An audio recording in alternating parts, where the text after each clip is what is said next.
Olá, bem-vindos ao Ponto de Vista. Um barril de pólvora sempre em risco de explodir. É assim que podemos definir, sem qualquer exagero, o sistema prisional brasileiro. Marcado por muitos problemas estruturais, as rebeliões e motins são constantes, assim como a criminalidade que domina esses ambientes, transformando os presídios em verdadeiras universidades do crime. Existem, é claro, iniciativas que garantem a recuperação e ressocialização dos internos, mas isso, infelizmente, ainda é exceção e não uma regra. Hoje, no Ponto de Vista, nós vamos tratar de uma série de questões que envolvem o sistema prisional brasileiro, conversando com o advogado criminalista e mestre em Direito Processual pela UFES, Jordan Tomazelli. Doutor Jordan, seja muito bem-vindo ao Ponto de Vista. Olá, Telmo, muito obrigado. Para mim é uma honra estar aqui perante a TVE prestando essas informações. Doutor Jordan, nós temos hoje uma população carcerária estimada em mais de 910 mil presos no Brasil. O senhor acredita que esse número poderia ser menor? Telmo, com certeza poderia, se investíssemos em outras áreas do sistema judiciário ou do sistema previsto na Constituição em prol da sociedade. Áreas envolvendo educação, saúde, lazer, principalmente emprego, num país em que quase 10% da população ativa que procura trabalho não encontra. Então, justamente, é um número elevado em que só temos 500 mil vagas. Se temos esse número de vagas, mas 910 mil presos, significa que alguma coisa está errada. Pois é, nós temos o seguinte cenário desenhado no Brasil hoje, ou seja, uma desigualdade social ainda muito grande, a criminalidade como consequência disso e, por outro lado, também um certo clamor da sociedade pelo encarceramento e aumento das penas. E aí, como é que se compatibiliza tudo isso?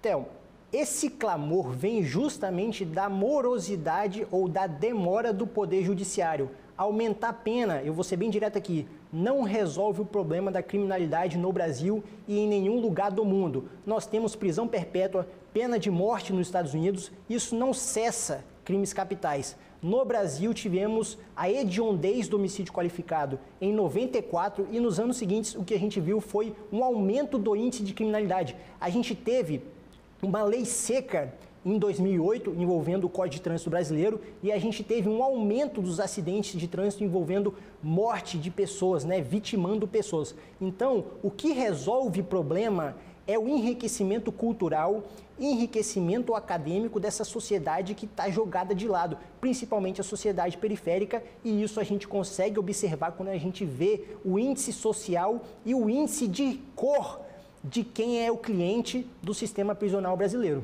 Até porque, segundo estudos, 60% dessa população carcerária são constituídas de negros, Uma sociedade que vem de um período colonial e não conseguiu reparar até hoje a questão racial. Se nós temos 60% da população como sendo da população negra e parda, nós temos também 75% da população encarcerada no Brasil como aquela que não alcançou o ensino médio, somente o ensino fundamental. Significa que pobres, negros e pardos estão sendo aprisionados. E se estão sendo aprisionados, a única solução do problema não é aumentar a pena, mas sim colocar renda na mão dessas pessoas, colocar trabalho, colocar mais educação, colocar mais oportunidade, porque ela sai da unidade prisional e ela encontra a mesma realidade. Significa que o índice de reincidência será altíssimo, não vai diminuir, não vai resolver. Hoje esse índice de reincidência está em torno de quanto? Em cerca de 39% é a média alto, no Brasil, é altíssimo. No Espírito Santo,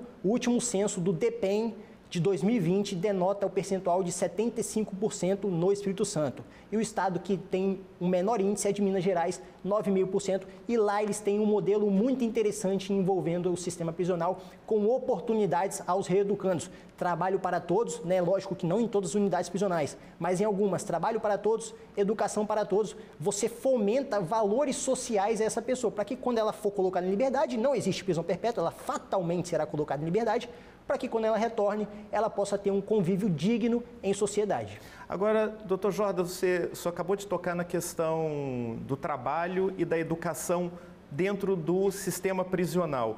O senhor acharia que se tratasse isso como obrigatório, a situação seria diferente? Quer dizer, que o poder público obrigasse os detentos que estão lá à alfabetização, à escolarização e também à capacitação profissional? Telmo, isso já é obrigatório, está previsto na Lei de Execução Penal, só que o Estado não tem capacidade para suprir. Hoje, o STF já declarou o estado de coisas inconstitucional do nosso sistema penitenciário, ou seja, é um sistema falido, né?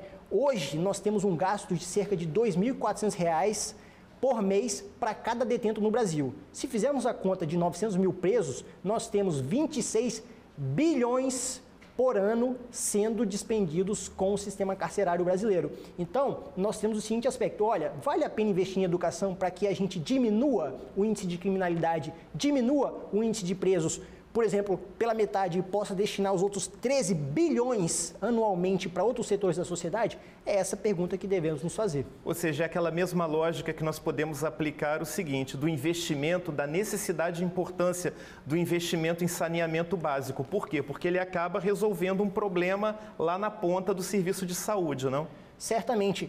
Telmo, seguinte, se a pessoa se questionar, realmente vale a pena tratar de forma digna o preso? Eu respondo, olha, do ponto de vista econômico, vale e muito. O humano é óbvio que vale, mas o ponto de vista econômico vale muito porque se essa pessoa vai para a sociedade, não pratica crime, começa a trabalhar, começa a recolher tributo, o Estado não tem um gasto a mais com a reincidência, tendo que prender, tendo que subsidiar essa pessoa dentro da unidade prisional. Então, até do ponto de vista econômico, vale mais a pena investir na pessoa que é o reeducando e está no cárcere. Agora, alguns segmentos da sociedade defendem a privatização dos presídios. Qual a sua visão com relação a isso? Telmo, seguinte, se o Estado já tem uma obrigatoriedade em suprir determinadas demandas dos encarcerados, em tese não haveria qualquer necessidade de você privatizar. Porque quando você quer privatizar, você quer terceirizar a responsabilidade que já é do Estado. Hoje, o Estado, baseado na gestão dentro da unidade prisional,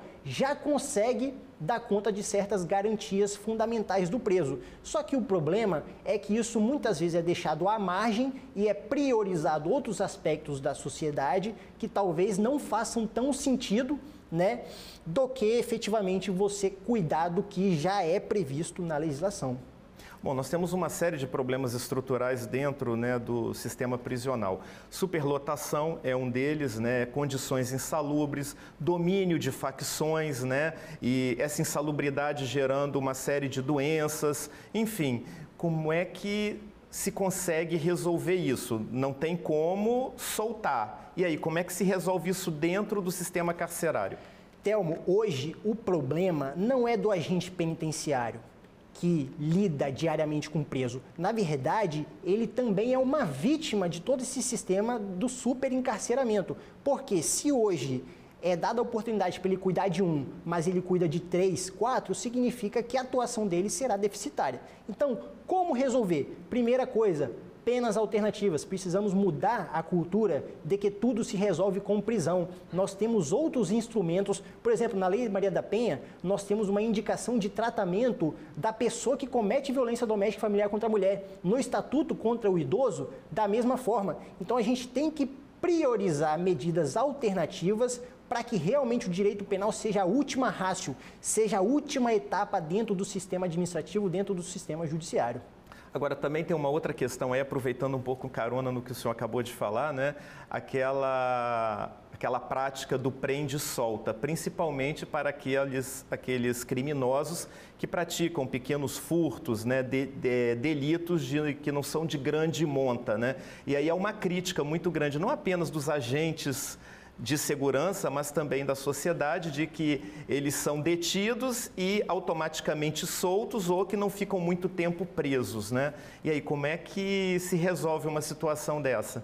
Primeiramente, Telmo, a gente tem que observar a presunção de inocência, né? A pessoa que é imediatamente solta, ela vai seguir a regra no sistema penal de responder ao processo em liberdade. E o problema de reincidência é que essa pessoa demorará muito tempo para ser julgada e eventualmente sancionada. E se ela demora muito tempo, ela não tem a restrição que o Estado iria impor sobre ela. E aí, o problema, mais uma vez, quando ela está em liberdade, ela não é direcionada a um tratamento, por exemplo, quando ela é usuária de drogas e pratica pequenos furtos para sustentar seu vício. Nada disso acontece. Então, hoje, o investimento principal do Estado não tem que ser unidade prisional, tem que ser educação, cultura, teatro, esporte capixaba, que a TVE muito investe na divulgação. Todos esses setores aí são imprescindíveis para que o cidadão possa exercer esse seu papel, que é a cidadania perante a sociedade. Pois é, um outro exemplo é a Lei de Drogas, né, que foi promulgada em 2006, né, e que, segundo alguns especialistas na área, né, favoreceu esse inchaço nos presídios. E é justamente por conta disso que eles fazem algumas críticas a essa Lei de Drogas, né? Que críticas são essas? Telmo, principalmente um caráter previsto lá na Lei de Drogas de diferenciar o usuário de traficante. Um desses elementos são os aspectos pessoais, as condições pessoais desse acusado eventualmente de estar portando uma droga. E aí a crítica vem no seguinte aspecto: olha, só porque é negro, só porque é pobre, é traficante, e sendo rico e de cor da pele clara, a pessoa é usuário. Então essa é uma crítica que também é abarcada, e se a gente pegar os números mencionados anteriormente, de 60% da população sendo negro e pobre, a gente tem um resultado. E o interessante é saber que há uma política antidrogas que não dá certo no Brasil, não dá certo no Espírito Santo. São mais ou menos 20 pessoas conduzidas à audiência de custódia diariamente, sábado e domingo também. Então, Telmo, quando a gente vê esse número e quando a gente vê o número de vagas dentro do sistema prisional, a gente vê que o Estado está enxugando gelo com a política atual. Não é indo à pequena periferia, né, com o pequeno traficante, aquele elemento que está na boca de fumo, que a gente vai resolver o sistema das drogas no país. É com educação, é com educação, é com educação. Nós temos o Código Penal de 1940, a Lei de Execuções Penais de 1984, a Constituição de 88, né? Falando dessa legislação, né? Qual é a avaliação que o senhor faz? Precisa aí de ter mudanças e mudanças assim profundas e diria até radicais? Telmo, a nossa Constituição é excelente, tá? Uma Constituição digna, social. Nossa Lei de Execução Penal é excelente. Prevê um espaço mínimo de 6 metros quadrados por preso na unidade prisional. Hoje isso não é observado, né? Então não é uma alteração na legislação, é uma alteração na aplicação da legislação, que hoje o Estado está tão inchado que não consegue, nem se quiser, com os modelos atuais, aplicar o que prevê na Lei de Execução Penal. Tanto é que o STF foi obrigado a declarar um estado de coisas inconstitucional. Então, hoje a gente tem que pensar em algo que está previsto no próprio Código Penal, que são as penas alternativas, que é o acordo de não persecução penal para você enxugar a máquina estatal e direcionar a punição efetiva, prisão, cadeia, para aqueles crimes mais graves. Para os crimes menos graves, talvez outros aspectos administrativos, cíveis, sejam um caminho para resolver. No caso da morosidade da justiça, como o senhor acabou de citou no início da nossa entrevista, não é? Como é que se resolve esse problema da morosidade? Treinamento de servidores, número de servidores, que hoje é muito defasado no Estado, magistrado, policial civil, né, delegado, assessor de magistrado. Hoje, os estagiários tomam conta dos fóruns e eles são uma grande mão para auxiliar o Poder Judiciário. Sem os estagiários, seria um déficit gigantesco, mas a gente não pode transformar a responsabilidade para o estagiário, a gente tem que capacitar servidores, né, promover vagas, só que o problema de você promover vagas, às vezes você estoura o teto de gasto daquela respectiva repartição, e aí o problema vai muito além disso aí, mas principalmente número de servidores públicos, capacitação, processos eletrônicos que hoje não são realidade em todo o país, não é realidade em todo o Espírito Santo, algo a ser pensado nesse aspecto para você tentar tirar da máquina estatal esse peso da morosidade. Doutor Jordan, eu agradeço muito a sua participação aqui no Ponto de Vista. Muito obrigado pela entrevista, pelos esclarecimentos. Esperamos contar com a sua presença aqui em outras ocasiões. Eu é que agradeço. Para mim, mais uma vez, foi uma honra. Pois é, eu agradeço também a sua audiência, a sua companhia. Lembrando que na semana que vem estaremos de volta em mais um Ponto de Vista. Até lá!